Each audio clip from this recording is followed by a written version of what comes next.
नमस्कार, आपण पाहत आहात पुणे लाईव्ह न्यूज. पाहुयात आज दिवसभरातील ठळक घडामोडी.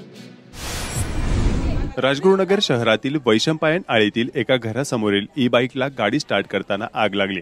गाडीमधून धूर येऊ लागताच एमबीबीएसचे शिक्षण घेणाऱ्या सौरभ पाटील यांनी तातडीने सीट उघडताच धूर आणि नंतर आग भडकली. या आगीत गाडी जळून खाक झाली. हुतात्मा राजगुरू महाविद्यालयाचे माजी प्राचार्य डॉक्टर एस.बी. पाटील यांचा मुलगा सौरभने काल दिवसभर शहरातून कामानिमित्त ही बाईक फिरवली होती. शनिवारी दिनांक 7 ऑक्टोबरला नेहमीप्रमाणे सकाळी 11 वाजता गाडीला चावी फिरवताच सीट खालून धूर आणि वास येऊ लागला. त्यानंतर गाडीने पेट घेऊन संपूर्ण दुचाकी भस्मसात झाली. आज शनिवार दिनांक 7 ऑक्टोबर 2023 रोजी सकाळी 6:30च्या सुमारास जुन्या पुणे नाशिक महामार्गावर चाकणमधील माणिक चौकाच्या जवळील मच्छी मार्केट पुलाजवळील भंगाराच्या दुकानाला आग लागल्याची घटना घडली. तातडीने आग आटोक्यात आल्याने अन्यत्र आगीचा फैलाव झाला नाही. चाकण नगर परिषद अग्निशमन दलाने आग आटोक्यात आणली आहे. या दुकानाला अनेकदा अशाच प्रकारे आग लागत असल्याच्या नागरिकांच्या तक्रारी आहेत.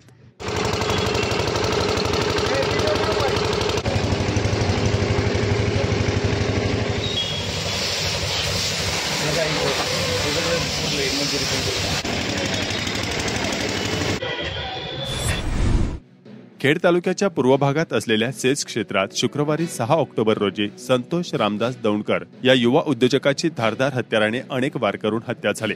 ते कनेरसर ग्रामपंचायतचे सदस्य होते. व्यावसायिक स्पर्धा किंवा खंडणी मागणीतून हत्या झाल्याची परिसरात चर्चा आहे. औद्योगिकीकरणामुळे उद्योग वाढीस लागले आहेत. कनेरसर, गोसासी, निमगाव परिसरात असलेल्या कंपन्यांमध्ये विविध कामांचे ठेके मिळण्यासाठी काही वर्षांपासून तीव्र स्पर्धा निर्माण झाली आहे.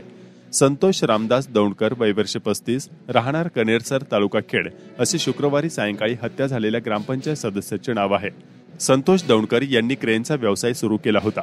त्यामुळे अनेक कंपन्यांमध्ये क्रेन पुरवण्याचे काम ते करत होते. खेड तालुक्यातील सेज प्रकल्पाच्या दुसऱ्या टप्प्याचे काही प्रमाणात काम सुरू आहे. अत्यंत कमी कालावधीत त्यांनी व्यवसायात यश मिळवत व्यवसाय वाढवला होता. संतोष हे शुक्रवारी दिनांक 6 ऑक्टोबर रोजी सायंकाळच्या सुमारास कंपनीच्या गोडाऊनजवळून जात असताना अज्ञात हल्लेखोरांनी त्यांच्यावर धारदार हत्याराने वार केले. संतोष यांनी प्रतिकार करण्याचा प्रयत्न केला, मात्र त्यांच्या हाताचा अंगठा तुटून पडला. हल्लेखोर हल्ला करतच होते. आपला बचाव करण्यासाठी पळत असताना हल्लेखोरांनी त्यांचा पाठलाग करत त्यांच्यावर वार केले. याबाबत खून झालेले संतोष दौंडकर यांचा भाऊ पंकज दौंडकर यांच्या फिर्यादीवरून खुनाचा गुन्हा दाखल करण्यात आला आहे. 2 वर्षांपूर्वी अशाच प्रकारच्या हत्येची घटना घडली होती. आता पुन्हा त्याचीच पुनरावृत्ती झाल्याचे पाहायला मिळाले आहे. दरम्यान सदरच्या घटनेत खेड पोलिसांनी चाकण पोलिसांच्या मदतीने 5 जणांना निष्पन्न करत त्यांना ताब्यात घेतलं आहे. ताब्यात घेण्यात आलेल्या आरोपींची नावे पोलिसांनी उघड केलेली नाहीत. मात्र चाकण पोलिसांच्या मदतीने आरोपी ताब्यात घेण्यात आल्यानं आरोपी चाकण परिसरातील असावेत किंवा गुन्ह्यानंतर चाकणमध्ये आलेले असण्याची शक्यता व्यक्त होत आहे. खेड पोलिसांकडून याबाबत तपास सुरू आहे. सर्व आरोपींची नावे निष्पन्न झाल्यानंतर आरोपींची नावे पोलिसांकडून उघड केली जाण्याची शक्यता आहे. खेड तालुक्यामध्ये औद्योगिक क्षेत्रात चाकण, खेड, सेज, अन्य ठिकाणी मोठ्या प्रमाणावर जीवघेणी कंत्राटी स्पर्धा सुरू असून असंख्य गुन्हे घडत आहेत. खेड तालुक्याच्या ग्रामीण भागात पोलीस बळ पुरेसे उपलब्ध नसल्याने काही मर्यादा येत आहेत. तालुक्यातील थरारक गुन्ह्यांनी गंभीर स्वरूप धारण केले असून टोळी युद्धाने डोके वर काढले आहे. खेड तालुक्यातील Chakan, Mahalunge, Alandi police station, Pimpri Chinchwad police आयुक्तालय हद्दीत येत असून मोठा फौजफाटा उपलब्ध आहे. मात्र राजगुरुनगर पोलीस स्टेशन हे पुणे ग्रामीण पोलिसांचे हद्दीत येते. त्यांचे कार्यक्षेत्र भीमाशंकर ते पूर असे भले मोठे आहे. त्यामुळे खेड, सेज, औद्योगिक क्षेत्र येथील गुन्हेगारी फोफावत आहे. मात्र काळूस पासून कनेरसर सह संपूर्ण पूर्व पट्टा व राजगुरुनगर शहर, पिंपरी चिंचवड पोलीस आयुक्तालय हद्दीत घेऊन कडूस व वाडा अशा 2 ठिकाणी नवीन पोलीस स्टेशन स्थापन करून ग्रामीण पोलीस यांच्याकडे ठेवावे व एक नवीन पोलीस स्टेशन कनेरसर येथे पिंपरी चिंचवड पोलीस आयुक्तालय अंतर्गत करून चाकण व म्हाळुंगेप्रमाणे गावे विभाजन व्हावे. राजगुरुनगर व कनेरसर पोलीस स्टेशन स्थापन झाले तरच खेड तालुका शांत राहू शकतो अशी भावना नागरिकांकडून व्यक्त होत आहे. खेड तालुक्यातील गुंडगिरीची बिहारशी तुलना होऊ लागली आहे. ग्रामीण पोलिसांच्या तुलनेत आयुक्तालय हद्दीत राजकीय हस्तक्षेप कमी असल्याची जनभावना आहे. त्यामुळे प्रशासनाने याकडे लक्ष देण्याची मागणी समोर जोर धरत आहे. कनेरसर सेज क्षेत्रात तातडीने स्वतंत्र पोलीस चौकी उभारावी अशी मागणी सामाजिक कार्यकर्ते अशोक टावरे यांनी केली आहे. सामाजिक कार्यकर्ते अशोक टावरे यांनी मुख्यमंत्री, गृहमंत्री, गृहसचिव, पोलीस महासंचालक व स्थानिक प्रशासनाला निवेदन पाठवून प्रलंबित असलेल्या पोलीस चौकीच्या प्रस्तावाची तातडीने कार्यवाही करण्याची मागणी केली आहे. 3 वर्षापूर्वी कनेरसर येथे माजी उपसरपंच नवनाथ झोडगे यांचा अशाच वादातून खून झाला होता. या भागात सातत्याने हाणामारीच्या गंभीर घटना घडत आहेत.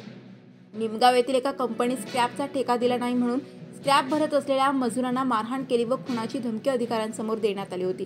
गुन्हेगारीतील काहींना असलेला राजाश्रयही यासाठी कारणीभूत ठरत असल्याची चर्चा आहे. चाकणजवळील कडाचीवाडी येथील मोरिया सोसायटीमधून एका महिलेने घराच्या ओट्यावरील बाळाचे अपहरण केले. संबंधित महिलेने चाकण एसटी बसस्थानक येथे आल्यानंतर एसटी स्थानकात असलेल्या महिलेकडे बाळ देऊन लघुशंकेला जाण्याचा बहाणा केला. मात्र पकडले जाऊ या भीतीने बाळ दुसऱ्या महिलेकडे सुपूर्द करून तिने पोबारा केला. बराच वेळ होऊन देखील महिला परत न आल्याने शंका आल्याने संबंधित महिलेने बाळासह एसटी स्थानिक प्रशासनाशी संपर्क साधला. त्यानंतर पोलिसांना माहिती देण्यात आली. दरम्यान एसटी स्थानकात आलेल्या मोरिया सोसायटीमधील एका व्यक्तीने संबंधित बाळाला ओळखले. बाळाच्या पालकांना फोन करून माहिती दिल्यानंतर त्यांनी एसटी स्थानकाकडे धाव घेतली. पोलिसांनी खात्री करून बाळाला पालकांच्या स्वाधीन केले. एसटी स्थानकात उपलब्ध असलेल्या फोटोमध्ये दिसत असलेल्या 2 महिलांपैकी ज्या महिलेने आपला चेहरा झाकलेला आहे तिने हे बाळ चोरून आणल्याचे स्पष्ट झाले आहे. चाकण पोलिसांकडून याबाबतचा तपास सुरू आहे. मी वाहतूक नियंत्रक बनकर, चाकण एसटी स्टँड. मी आपल्या नियोजन ड्युटीवर काम करत असताना सकाळी 10:30च्या सुमारास एक लेडीज माझ्याकडे आली. म्हणले, मॅडम हे लहान बाळ आहे आणि हे लहान बाळ माझ्याकडे एक बाई देऊन गेली आणि अर्धा तास झाले तरी ती आलेली नाही आहे, तर काय करायचं याचं. तर मग मी तिला आतमध्ये बोलून घेतलं आणि CCTV कॅमेरे चेक केले. तर त्याच्यात असं निदर्शनास आलं की 10:30ला एक महिला आली. तिने पूर्ण तोंड वगैरे बांधलं होतं आणि तिने 10 मिनटं फक्त ती तिथे थांबली आणि ते मुलगं त्या बाईच्या ताब्यात दिलं आणि म्हणली, मी वॉशरूमला जाऊन येते. अर्धा तास झालं तरी ती आली नाही. नंतर मग माझ्याकडे आली, मॅडम ती बाई काय आलेली नाही आणि ह्या बाळाचं काय करायचं आता. आणि मग पोलिसांना पण आम्ही फोन केले आणि त्यांच्या नातेवाईकांमधला एक व्यक्ती इथं होता. तर त्यांनी त्या लहान बाळाच्या वडिलांना फोन केला की तुझ्या बाळासारखं दिसणारं इथे एक बाळ आहे, ते तुझीच मुलगी आहे म्हणून, तर तू ताबडतोब एसटी स्टँडला. तो माणूस आल्यानंतर मग त्यांनी ओळखलं की ही माझीच मुलगी आहे. तर मी त्यांना म्हटलं, तुमची मुलगी आहे ह्याचं मला काहीतरी तुम्ही प्रूफ दाखवा. तुम्ही त्या बाळाच्या आईला बोलवा, तुम्ही या, त्याशिवाय मी काय बाळ तुमच्या ताब्यात देऊ शकत नाही. आणि मी पोलिसांना तेव्हा फोन पण केला होता आणि मग त्यांनी ते त्यांच्या मंडळीला घेऊन आले. मग इथं आल्यानंतर ती बाई म्हटली माझंच बाळ आहे. मग आम्ही फोटो चेक केले त्यांचे मोबाईल, तर त्या बाळाचा फोटो पण होता त्याच्यामध्ये आणि पोलीस पण आले. त्यानंतर मग त्या बाईच्या ताब्यात आम्ही ते बाळ पूर्ण चौकशी करून ते बाळ आम्ही त्यांच्या ताब्यात दिलं. पण पोलीस आल्यानंतरही आम्ही त्यांच्याबरोबर संवाद साधला. तर ते म्हणले काही हरकत नाही, त्या संदर्भात आम्ही फोटो पण काढून ठेवले की बाबा पूर्ण भविष्यकाळात काही प्रॉब्लेम नको म्हणून. आणि ते फोटो पण पोलिसांना सुपूर्द केले. खेड तालुक्यातील उपविभागीय अधिकारी खेड जोगेंद्र कटारे यांच्या गतिमान निर्णय प्रक्रियेमुळे महसूल विभागात गेले खूप दिवस प्रलंबित जमीन केसेस निर्णय गतीने दिले जात आहेत. शून्य प्रलंबितता धोरण सर्वच कामकाजात दिसत आहेत. MIDC असो, रिंग रोड संपादन असो, यात थेट शेतकरी यांना उपविभागीय अधिकारी भेट देत आहेत. यामुळे प्रांत कार्यालयाबाहेर घुटमळत असणारे दलाल यांच्या तोंडचे पाणी पडाले असून आधीच्या उपविभागीय अधिकारी यांच्याकडे पहिले फक्त वकिलांना सुनावणी वेळी प्रवेश होता, तो आता वकिलांसह त्यांचे पक्षकार यांना देखील सुरू केला असून उपविभागीय अधिकारी यांनी विनाकारण तारखा देण्याचे प्रमाण कमी केले आहे. थेट दोन्ही पक्षांनी व त्यांचे वकिलांनी म्हणणे व्यक्तिवाद सादर केला की लगेच सदर केस निकालावर ठेवून निर्णय ऑनलाईनसह पक्षकार यांना घरपोच पोस्टाने पाठवले जात आहेत. यामुळे पारदर्शकता वाढली असून निर्णय लवकर होत असल्याची भावना अनेक जण व्यक्त करत आहेत. खेड तालुक्यात बटाटा काढणीच्या कामांना वेग आलाय. खरीप हंगामातील पिके काढणीची कामे सर्वत्र सुरू झाल्याने मजुरांचा तुटवडा जाणवू लागला. सध्या सोयाबीन पिकांच्या काढणीसह बटाटा पिकाच्या काढणीला वेग आलाय. पाईट, पाळू, वाशेरे, कोहिंडे, कडूस, किवडे आदी परिसरात यंदा पावसाअभावी बटाटा लागवडीचे काम उशिरा झाले आहे.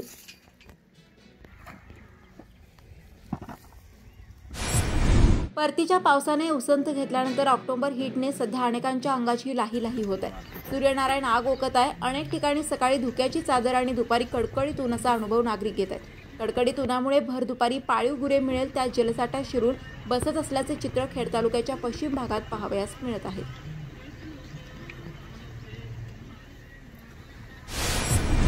चाकण शिक्रापूर रस्त्याचे काम मागील अनेक वर्ष लाल फितीत अडकून पडले आहे.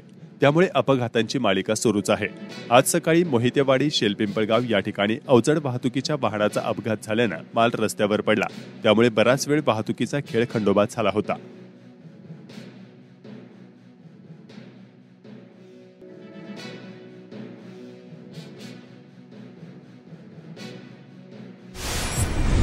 भाद्रपद बैलपोळा सण अवघ्या 8 दिवसांवर आला आहे। त्यामुळे चाकण मार्केटमध्ये आज शनिवारी 7 ऑक्टोबर 2023 रोजी खूप मोठ्या प्रमाणावर बैलांची खरेदी विक्री झाली। बैलांच्या सजावटीसाठी साहित्य खरेदीसाठी देखील शेतकऱ्यांची गर्दी झाली होती।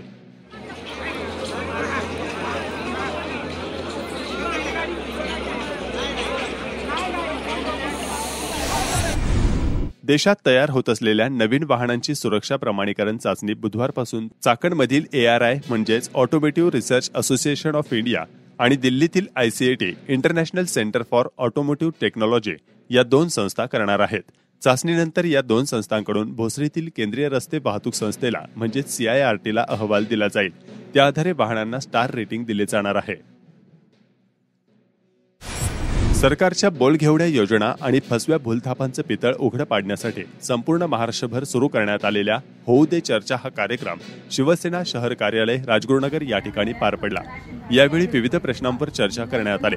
तसेच नागरिकांना विविध प्रश्न विचारून सरकारी योजनांचा भांडाफोड करण्यात आला।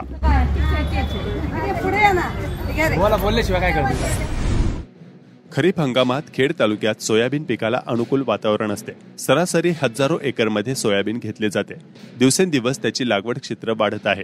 त्यामुळे चाकण मार्केटमध्ये सोयाबीनची लिलाव पद्धतीने खरेदी विक्री केली जाणार असल्याचं बाजार समितीचे सभापती कैलास लिंबोरे यांनी सांगितले। खरं पाहिलं तर पूर्वी या मार्केटमध्ये प्रमुख कांदा, बटाटा आणि भुईमूग शेंग हे प्रमुख या 3 मालाची या ठिकाणी बाजार होत होता।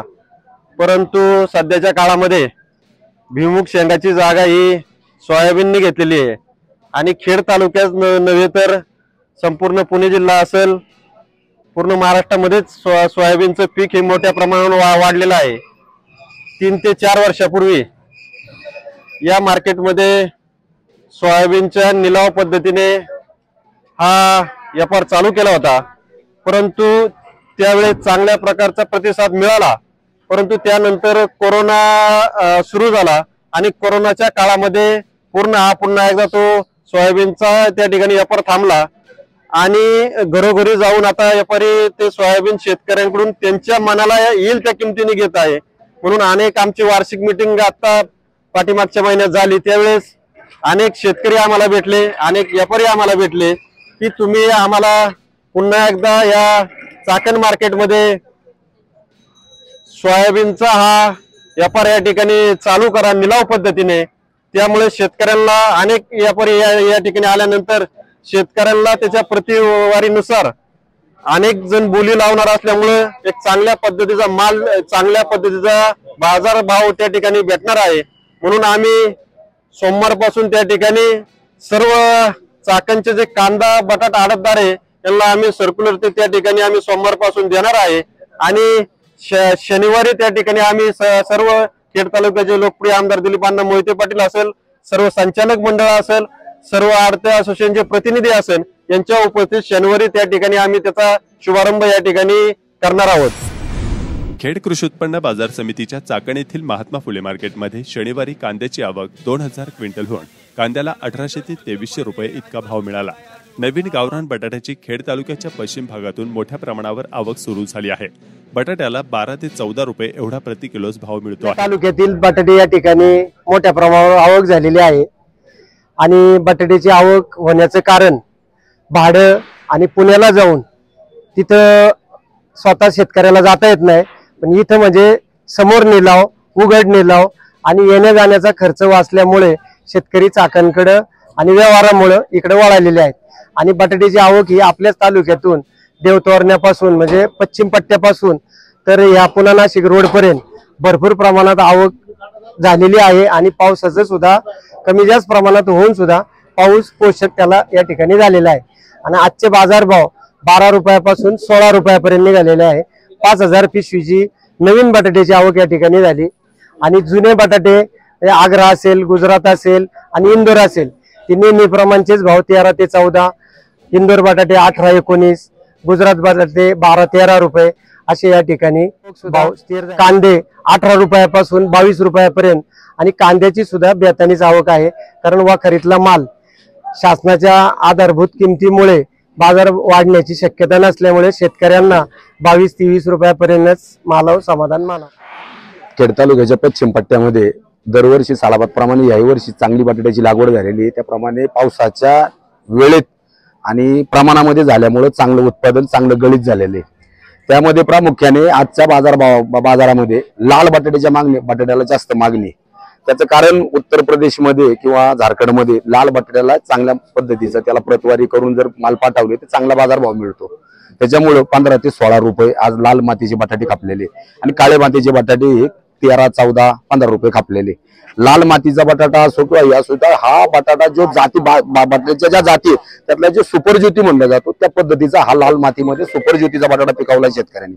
त्याच्यामुळे त्याला चांगला बाजारभाव आहे आणि भविष्यामध्ये अजूनही नवरात्रामध्ये या बटाट्याला खूप मागणी आहे। उत्तर प्रदेशमध्ये, गुजरात असेल, उत्तर प्रदेश असेल, मध्य प्रदेश, झारखंड, दिल्लीला त्या बटाट्यावरती लोक उपासाच्या याच्यामध्ये नवरात्रामध्ये ज्या देवीचे उपास केले जातात त्याच्यामध्ये लाल मातीच्या बटाट्याला प्रामुख्याने जास्त महिला वर्गाची पसंती राहते। चाकणमधील तरकारी विभागात आज शनिवारी 7 ऑक्टोबर 2023 रोजी फळभाज्या आणि पालेभाज्यांचे भाव काय होते जाणून घेऊया। खेड कृषी उत्पन्न बाजार समिती, उपबाजार, महात्मा फुले मार्केट यार्ड या ठिकाणी भाजीपाला असेल, फळभाज्या असेल यांची आवक ही सर्वसाधारण झालेली आहे। परंतु टोमॅटोची आवक ही मोठ्या प्रमाणात झालेली आहे। त्याचप्रमाणे कोबीची सुद्धा आवक ही मोठ्या प्रमाणात झालेली आहे। कोबी आणि टमाट्याचे भाव हे अतिशय गडगडलेले आहेत। कोबी 3 ते 5 रुपये किलो आहे। त्याचप्रमाणे फ्लॉवरचे भाव वाढलेले आहेत। मागील आठवड्यात फ्लॉवरचे भाव हे कमी होते, परंतु फ्लॉवर आज 15 ते 25 रुपये किलो आहे। वांगे असेल, वांग्याचे सुद्धा भाव उंचांक झालेले आहेत। वांगे सुद्धा 50 ते 60 रुपये किलो आहे। टमाटे असेल, टमाटे सुद्धा फार डाऊन झालेले आहेत। कारलीचे भाव 20 ते 30 रुपये किलो आहे। गवार 50 ते 60 रुपये किलो आहे। दुधी भोपळा सुद्धा 30 ते 35 रुपये किलो आहे। शेवगा 60 ते 70 रुपये किलो आहे। मिरची असेल, मिरची सुद्धा 50 ते 60 रुपये किलो आहे। दोडका असेल, दोडका सुद्धा 30 ते 40 रुपये किलो आहे। शिमला मिरची 40 ते 50 रुपये किलो आहे। वालवर सुद्धा 50 ते 60 रुपये किलो आहे। राजमा सुद्धा 60 ते 70 रुपये किलो आहे। चवळी सुद्धा 30 ते 40 रुपये किलो आहे। तोंडली सुद्धा 20 ते 30 रुपये किलो आहे। श्रावणी घेवडा असेल, श्रावणी घेवडा सुद्धा 40 ते 50 रुपये किलो आहे। पावटा सुद्धा 40 ते 60 रुपये किलो आहे। भेंडी सुद्धा 40 ते 50 रुपये किलो आहे। त्याचप्रमाणे गाजर असेल, गाजर सुद्धा 30 ते 40 रुपये किलो आहे। घोसावळी सुद्धा 30 ते 40 रुपये किलो आहे। बीट 8 ते 10 रुपये किलो आहे। डांगर भोपळ्याचे भाव कमी झालेले आहेत। डांगर भोपळा 6 ते 10 रुपये किलो आहे। वटाण्याचे भाव उच्चांक झालेले आहेत। वटाणा आज रोजी 100 ते 110 रुपये किलो आहे। पालेभाज्याचे सुद्धा भाव भडकलेले आहेत। पालेभाज्या मागील पावसामुळे गेल्यामुळे पालेभाज्याचे भाव वाढलेले आहेत। मेथी असेल, मेथी 30 ते 40 रुपयाला गड्डी आहे। कोथिंबीर सुद्धा 25 ते 30 रुपयाला गड्डी आहे। त्याचप्रमाणे पालक सुद्धा 10 ते 15 रुपयाला गड्डी आहे। त्याचप्रमाणे शापू असेल, शापू सुद्धा 15 ते 20 रुपयाला गड्डी आहे। आले सुद्धा 100 ते 130 रुपये किलो आहे। त्याचप्रमाणे भुईमुग शेंगा असेल, भुईमुग शेंगा सुद्धा 50 ते 55 रुपये किलो आहे। काकडी सुद्धा 10 ते 20 रुपये किलो आहे। सर्वसाधारण अशी स्थिती आहे। राजगुरुनगर येथे सुरू असलेल्या सकल मराठा बांधवांच्या वतीने साखळी उपोषणाच्या 7व्या दिवशी ढोरेवाडी, भांबुरवाडी, खालची भांबुरवाडी, तुकाईवाडी, जरेवाडी, कान्हेवाडी तर्फे चाकण येथील ग्रामस्थ युवकांनी सहभाग घेतला। तसेच खेड तालुका भ्रष्टाचार विरोधी जन आंदोलन समितीच्या सुरू असलेल्या साखळी उपोषणाला जाहीर पाठिंबा दिला। नमस्कार, आपण पाहत आहात पुणे लाईव्ह न्यूज।